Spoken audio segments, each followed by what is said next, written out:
अस्सलाम वालेकुम। 10th class कैसे हैं आप सब? उम्मीद करती हूँ खैरियत से होंगे और अपने सबक को अच्छे से याद कर रहे होंगे। आज हम नए लेक्चर के साथ हाजिर हैं जिसका नाम है सूरह यूनुस। सूरह यूनुस में क्या है? तारुफ, मरकज़ी ख्याल, तर्जुमतुल कुरान, ज़ालिमों से निजात की दुआ, ये सारा कुछ आज इसमें हम तफसील से ज़िक्र करेंगे। इसमें बहुत सी दुआएँ हैं।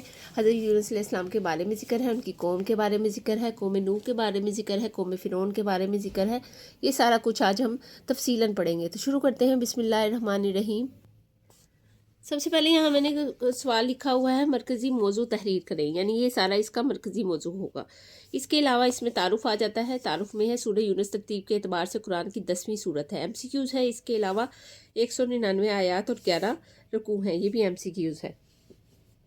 सूरह यूनुस 11वें पारे में है। MCQs है। ये सूरह यूनुस यहाँ पे इसलिए नाम लिया है क्योंकि यहाँ पे ये सूरत लिखा हुआ है, लेकिन जब आपके पास MCQs आएगा तो आपको आएगा ये सूरह यूनुस डैश पारे में है, 11वें पारे में है। ये सूरत मक्का मुकरमा में नाजिल हुई। यहाँ पे आएगा सूरह यूनुस मक्का मुकरमा में नाजिल हुई। MCQs है। इसका नाम सूरह यूनुस इसलिए रखा गया है, ये वजह तस्मिया आ गया, यहाँ से स्टार्ट होता है वजह तस्मिया कि इसकी आयत नंबर 98 में हज़रत यूनुस अलैहिस्सलाम का नाम मज़कूर है। ठीक है। इस सूरत की इब्तिदा हरूफ मुक़त्तआत अलिफ लाम रा से होती है। यहाँ से यानी कि ये हरूफ मुक़त्तआत से होती है। सूरह यूनुस की इब्तिदा यहाँ पे हरूफ मुक़त्तआत को स्किप कर देंगे और MCQs में ये डैश के सूरत में आ जाएगा। आगे है, एक शख्स रसूलुल्लाह सल्लल्लाहु अलैहि वसल्लम की खिदमत में हाजिर हुआ और अर्ज़ की, या अल्लाह के रसूल, मुझे कुरान मजीद पढ़ाइए। आप खातमुन नबीयीन सल्लल्लाहु अलैहि वसल्लम ने फरमाया, इन 3 सूरतों को पढ़ो जिनके शुरू में अलिफ लाम रा है। इसने कहा, मैं बूढ़ा हो चुका हूँ, मेरा दिल सख्त और ज़ुबान मोटी हो गई है, इसलिए इस कदर नहीं पढ़ सकता। आप खातमुन नबीयीन सल्लल्लाहु अलैहि वसल्लम ने फरमाया, फिर हामीम वाली 3 सूरतें पढ़ा करो।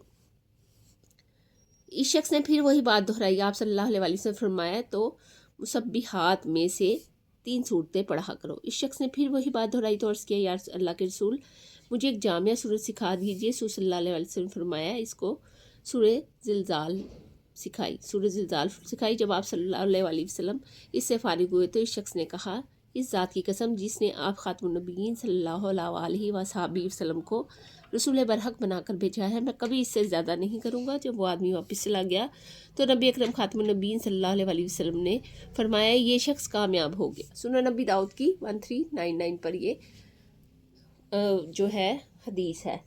अच्छा, इसका मरकज़ी मौजू है, ये मरकज़ी मौजू तहरीर कीजिए। ये इसका सवाल यहाँ वाला, ये जो मैंने लिखा हुआ है, ये वाला सवाल इसका यहाँ पे आएगा। सूरह यूनुस का मरकज़ी मौजू अक़ीदा, तौहीद, रिसालत, क़यामत का दलाइल के साथ इस्बात और मुश्किन के कायदे बातला की तरदीद है। आप मरकज़ी मज़मून को एक तरह से आप खुलासा भी कह सकते हैं। खुलासे में कुछ चीज़ें मैं आपको हर बार बताती हूँ ताकि ये सूरत पढ़ने, समझने और लिखने में आपको आसानी हो। तो शुरू करते हैं कि इसके बारे में तो तफसील मैं आपको देती हूँ, जो मैंने इधर उधर से इकट्ठी की होती है आपकी आसानी के लिए, कि आप लोगों को ये सारी चीज़ें आसानी से याद हो जाए। तो इसके मरकज़ी मज़मून को, ये जो मैंने ऊपर लिखा है, इसके अलावा इसका खुलासा भी आ जाता होता है, तो वो उसके बारे में आज हम पढ़ लेते हैं। इसका नाम जो है हस्ब दस्तूर महज इलामत के तौर पर आयत नंबर 98 से लिया गया है, जिसमें इशारा है हज़रत यूनुस अलैहिस्सलाम का जिक्र आया है। इसके अलावा इसका मुकाम नज़ूल रवायात से तो मालूम होता है कि पूरी सूरत मक्का में नाजिल हुई है। लेकिन बाज़ जगह ये भी है कि कुछ सूरतें की जो इस सूरत की कुछ आयात जो है मदीना में नाजिल हुई हैं, लेकिन ज़्यादातर यही है कि ये मक्का में नाजिल हुई है। ज़माने नज़ूल मज़मून से ज़ाहिर होता है कि ये सूरत क़याम मक्का के आखिरी दौर में नाजिल हुई है। ठीक है। और अंदाज़े कलाम से भी, यानी इस सूरत के अंदाज़े कलाम से भी ये मालूम होता है कि मुश्किन की खिलाफत पूरे अरूज पर थी। मरकज़ी ख्याल में इस सूरत का अमूद जामे लिहाज से इसकी दूसरी सूरत से ज़ाहिर हो रहा है, और इसके जो पूरा खुलासा है, आयात का जो तर्जुमा है, उससे कुछ चीज़ें मैंने ली हैं, वो भी आप नोट डाउन कर लें। जैसे कि कुरैश के हाल पर इज़हार अफ़सोस किया है अल्लाह ताला ने कि हक़ था कि वो इस किताब की कदर करते, कि उनके अजाब से आगाह करने वाली है। ये बात उन पर नागवार है कि उन्हीं में से एक शख्स उन पर बशीर व नज़ीर बनाकर भेजा गया, यानी हुज़ूर सल्लल्लाहु अलैहि वसल्लम का आना उनके लिए नाखुशगवार वाक़या था। वो इसको जादूगर यानी हुज़ूर सल्लल्लाहु अलैहि वसल्लम को नाउज़ुबिल्लाह जादूगर करार देते थे। अल्लाह सबका रब है, उसका इल्म के बगैर किसी की सिफारिश कबूल नहीं होगी। सबको उनके अमाल के बराबर मिलेगा, बदला मिलेगा, इसलिए कि अल्लाह ताला किसी के साथ ज़्यादती नहीं करते। कायनात किसी के लिए भी खेल तमाशा नहीं, और ईमान वाले जो हैं ये जानते हैं कि ये इम्तिहान की जगह है, और अल्लाह ईमान वालों को नेमत के बागों में से एक बाग में दाखिल करेगा, जिसके बदले में वो अल्लाह का शुक्र अदा करेंगे। और इसके अलावा इसके दलाइल इसमें ये बताते हैं, यानी सूरत में ये बात बताते हैं कि इंसान जब रोज़े अमल को पहुंचता है या रोज़े अमल आने वाला होता है तो इंसान अल्लाह ताला की रहमत की तरफ अपना नज़र करता है। ठीक है, रोज़े अदल के दिन अल्लाह ताला की रहमत की तरफ इंसान अपनी नज़र करेगा। और अल्लाह ताला, और इसमें ये भी बताया गया है कि अल्लाह ताला रहमत करने में तो जल्दी करता है मगर ज़ाब जल्दी नाजिल नहीं करता, बल्कि जालिम को ढील देता है। और ये भी बताया है कि इंसान जब किसी मुसीबत में आता है तो तमाम खुदाओं को छोड़कर और अल्लाह ताला को पुकारता है, और जब अल्लाह ताला मुश्किल दूर कर देता है फिर वही हरकतें करता है। और ये सब चीज़ें मुश्किन में पाई जाती थीं। अल्लाह ताला बताता है कि ए नबी, आप कह दें कि ये मेरा बताया हुआ ज़ाब्ता हयात नहीं है, बल्कि मैं इसे बदल सकूं, यानी मुशरिकों को ये बता दे। और लेकिन ये तो अल्लाह की तरफ से आई हुई है, वही है, और मैं इसको इसी तरह बताता हूँ जिस तरह ये मेरे पर नाजिल होती है। और अगर तुम इसे कोई कहानी या तसनीफ़ समझते हो तो तुम भी इस तरह की कोई कहानी या तसनीफ़ ले आओ ताकि तुम्हारा और मेरा बराबरी हो जाए। लेकिन मेरी 40 साल की ज़िंदगी तुम्हारे सामने है, जिस तरह मैंने बचपन गुजारा और जिस तरह के मैंने जवानी गुजारी। इसके आगे बताया कि आपसे अज़ाब की निशानियों का मुताला करते हैं मुशरिकीन के। जब अल्लाह ताला फरमाता है कि जब एक दिन कायनात को लपेट दिया जाएगा तो सबको इनके अमाल का बदला दिया जाएगा, और जब अज़ाब का फ़ैसला कर लिया जाता है तो मोहलत नहीं मिलती। ठीक है, चाहे कैसे भी हालात हों। लेकिन एक मोहलत मिली थी, वो थी कौमे यूनस को, और वो भी किसी वजह से दी गई थी। इसके अलावा इनके सामने यानी मुशरिकीन के सामने कौमे नूह और कौमे फ़िरौन की मिसालें मौजूद हैं कि जब फ़िरौन गर्क होने लगा तो कहने लगा कि मैं ईमान ले आया, लेकिन उस वक़्त चूँकि अज़ाब का वक़्त आ गया था, इसका ईमान कबूल नहीं किया गया। इस सूरत के आखिर में ये कहा गया है कि आप सल्लल्लाहु अलैहि वसल्लम फ़ैसला कुन ऐलान कर दें कि अगर मेरे दीन के बारे में कोई शक है तो मैं ये ऐसा नहीं हूँ कि मैं उन चीज़ों पर ईमान ले आऊँ जो चीज़ों को तुम सजदा करते हो, पूछते हो।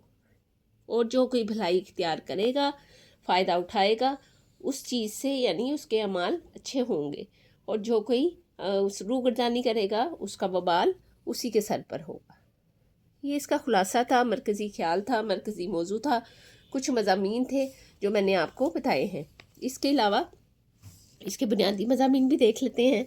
सूरह यूनुस की इब्तिदाई आयात में कुरान मजीद की आयात को कमाल हिकमत वाली आयात करार दिया गया है। कुरैश की हालत के मुतालिक इरशाद फरमाया गया है कि ये हिकमत वाली आयात जो अल्लाह ताला ने नबी करीम खातमुन नबीयीन सल्लल्लाहु अलैहि वसल्लम पर उतारी हैं, चाहिए तो ये था कि इस किताब की कदर करते, लेकिन वो ज़िद और रना की वजह से इस रसूल को नौज़बिल्ला साहिर करार देते हैं। ये मैंने आपको खुलासे में बताया है। सूरह यूनुस में अल्लाह ताला की कुदरत का अमला और तौहीद के सबूत पर तफसीली दलाइल देते हुए इरशाद फरमाया कि वही अल्लाह है जिसने सूरज को तेज़ रोशनी वाला और चाँद को नूर वाला बनाया है, चाँद की मंजिलें मुकर्रर की हैं ताकि तुम सालों की गिनती हिसाब मालूम करो।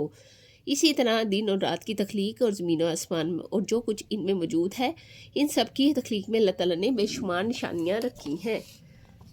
अगले सफ़े पर है, अल्लाह ताला ने क़यामत का जिक्र करते हुए फरमाया कि जब अल्लाह ताला इन कफ़ार को क़यामत के दिन इकट्ठा फरमाएगा तो इन्हें दुनिया की गुजरी हुई राहत और लज्जत वाली लंबी ज़िंदगी और तवील माह साल एक मुख्तसर घड़ी महसूस होंगे। इनके माबूद उन पर इजहार बरात कर देंगे और कहेंगे तुम हमारी इबादत नहीं किया करते थे। चुनाता जब हर शख्स को अपने माल का पता लग जाएगा तो जो इसने आगे भेजे थे। कुफार के इन अहवाल का बयान के बाद बुत परस्ती की तरदीद के दलाइल ज़ाहिर कर दिए गए हैं कि ये कफ़ार भी जानते हैं कि रिज़्क़ देने वाला, कानों और आँखों को मालिक, जिंदा को मुर्दा और मुर्दा को ज़िंदगी से निकालने वाला और हर अमर की तदबीर करने वाला सिर्फ अल्लाह ताला है। इसके बावजूद अल्लाह ताला से नहीं डरते, असबाते توحید اور شرک. ٹھیک ہے, آگے یہ ہے کہ اسبات توحید و شرک, یہ ہیڈنگ ہوگی اس کی, یہ اس کی ہیڈنگ ہوگی. اس کے علاوہ ہے اسبات توحید اور شرک کی تردید کے بعد قرآن مجید کی حقانیت بیان کرتے ہوئے یہ بات بھی فرمائی گئی ہے کہ یہ قرآن مجید کی کوئی منفرد کتاب نہیں ہے. اگر کسی کو اس کی صداقت میں شک ہے تو وہ اس طرح کی کوئی اور صورت لا کر دکھائے. لیکن یہ کفار اپنے باپ دادا کی اندھی تقلید پر قرآن مجید کو جھٹلا رہے ہیں. نبی کریم خاتم النبیین صلی اللہ علیہ وآلہ وصحبہ وسلم نے فرمایا کہ اگر یہ نہیں مانتے انہیں فرما دیجئے کہ تم اپنے اعمال کے ذمہ دار ہو اور میں اپنے اعمال کا ذمہ دار ہوں. آپ خاتم النبیین صلی اللہ علیہ وآلہ وسلم کا کام فقط اللہ تعالیٰ کا پیغام پہنچا دینا ہے. ترجمۃ القرآن ہے. سورۃ یونس کی آخر میں متعدد انبیاء کرام علیہ السلام کا تذکرہ کیا گیا ہے. نبی کریم خاتم النبیین صلی اللہ علیہ وآلہ وصحبہ وسلم اور صحابہ کرام رضی اللہ تعالیٰ عنہم کو تسلی دی گئی ہے کہ ان انبیاء کرام علیہ السلام کی اقوام نے انہیں جھوٹا اور سرکشی کی تو اللہ تعالیٰ اپنے رسولوں اور ایمان والوں کو بچا لیا اور سرکش اقوام کو تباہ کر دیا. ٹھیک ہے. اچھا, آگے دعائیں ہیں جسمانی اور روحانی امراض کے لیے ہے. اس کا ترجمہ ہے, اے لوگو یقیناً تمہارے پاس تمہارے رب کی طرف سے نصیحت آ چکی ہے اور ان بیماریوں کی شفا جو سینوں میں ہے اور مومنوں کے لیے ہدایت اور رحمت ہے. ظالموں سے نجات کی دعا ہے. اس میں ربنا لا تجعلنا فتنة للقوم الظالمین ونجینا برحمتک من القوم الکافرین. اور یہ یاد کرنی چاہیے آپ کو دونوں, یہ دونوں بہت کیا کہتے ہیں مجروب دعائیں ہیں. اے ہمارے رب, ہمیں ظالم قوم کے لیے ذریعہ آزمائش نہ بنا اور اپنی رحمت سے ہمیں نجات فرما کافر قوم سے. ٹھیک ہے, یہ سارا آج ہم نے کر لیا. اس میں جو دعائیں تھیں وہ بھی یاد کر لیں اور جو خاص چیزیں تھیں وہ بھی میں نے یاد کروا دی ہیں آپ کو. ایم سی کیوز بتا دیے, مرکزی خیال بتا دیا, سارا تعارف بھی کر لی. ایکسرسائز کرتے ہیں آگے. ایکسرسائز میں جو ہے ہمارے پاس ہے درست جواب کا انتخاب کریں. قیامت کے دن کفار کو دنیا کی راحت اور لذت, اس کو ہم زوم کر لیتے ہیں تھوڑا سا تاکہ آپ کو یہ کلیئر نظر آ جائے. ٹھیک ہے, آگے راحت اور لذت والی زندگی محسوس ہوگی. خوبصورت, مختصر, شاندار, کامیاب, مختصر.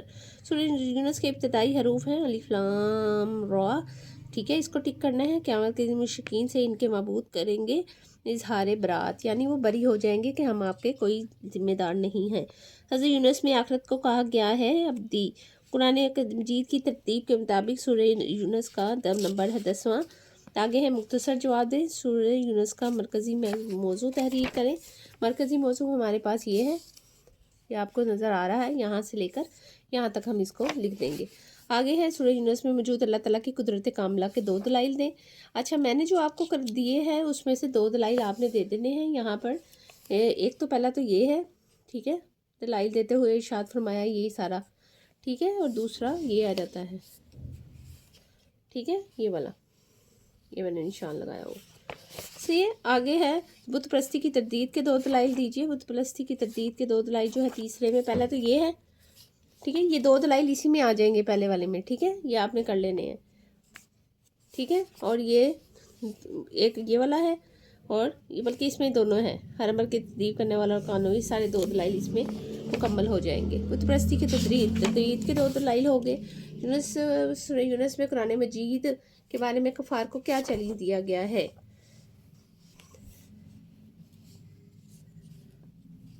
یہ دیکھیں, یہ چیلنج دیا ہے, یہاں پہ آپ کو نظر آ رہا ہوگا. یہ نمبر 4 پہ میں نے نشان بھی لگایا ہے. قرآن مجید کی حقانیت بیان کی گئی ہے کہ لا کر دکھا دے. یہاں سے یہاں تک آپ نے اس کا آنسر لکھ لینا ہے. نمبر 5 پہ ہے سورہ یونس میں حضور اکرم خاتم النبیین صلی اللہ علیہ وآلہ وسلم کو صحابہ انبیاء کرام علیہ السلام کے واقعات سے کیسے تسلی دی گئی ہے. یہاں پہ ہے, یہاں سے آپ نے شروع کرنا ہے اور یہاں تک آپ نے اس کا 5 کا لکھ دینا ہے. ٹھیک ہے, یہ دیکھیں تسلی دی گئی ہے کہ یہ سارا آپ نے لکھ دینا. آگے ہے سورہ یونس کے بنیادی مضامین تحریر کریں. بنیادی مضامین میں وہ خلاصہ بھی آ سکتا ہے جو میں نے آپ کو بتایا ہے, اس کے علاوہ یہ ہے, اور وہ جو خلاصہ اور مضمون ہوگا وہ میں آپ کو ڈسکرپشن میں ایڈ کر دوں گی, اس سے بھی آپ کچھ مدد لے لیجیے گا.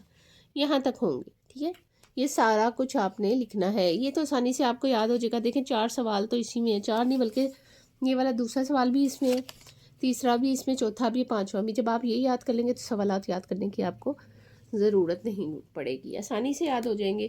کوئی مسئلہ مسائل ہو, کوئی پریشانی ہو تو آپ مجھے بتائیے کمنٹس باکس میں, تاکہ میں اس کو آپ کے لیے آسان کر دوں، اور امید کرتی ہوں کہ آج کی جو ویڈیو ایکسرسائز ہے ساری آپ کو سمجھ میں آئی ہوگی۔